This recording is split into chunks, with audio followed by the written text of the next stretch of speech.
A lot of people started self-identifying, and I suppose some neurotypicals will probably say, well, what's with all this explosion? And then those that have self-identify is like, well, I never had to deal with a pandemic before, changing my routine and all that. So a lot more of it's coming out. Do you feel like it's been a good thing that there's been so much? Because maybe the algorithm's gotten to me.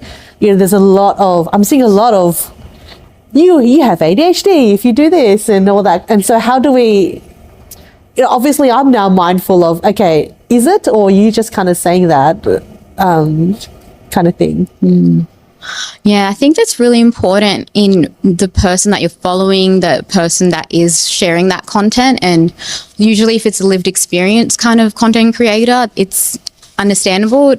I think it can be misused in some aspect, but I haven't actually on my algorithm seen anything like that. So when people were telling me, oh, people are using ADHD as clout and to, gain followers and things, I was really genuinely shocked. I'm like, why would someone do something like that?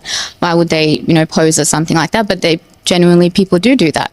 But I think it's also very important because it's very informative. So if there's someone that's a psychologist and they're creating content, actually I learned a lot from them personally myself as well, and they're able to share a different aspect, so not a DSM specific experience, it's more personalized, so that way you can relate to what's actually happening and be like, oh, I do that as well, but the DSM doesn't state that. So I think it can be very educational.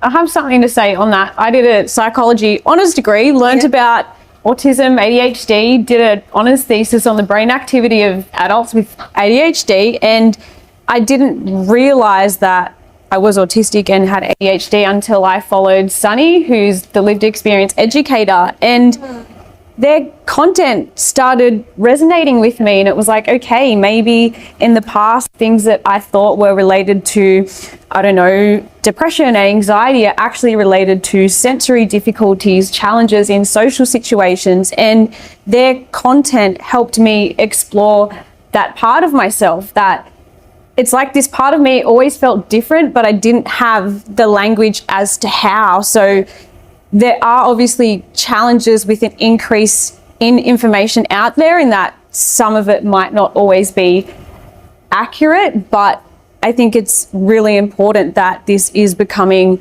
more mainstream so that this generation growing up, and even older generations, like people in their 30s and 40s, are saying, I'm autistic, and that helps them understand themselves.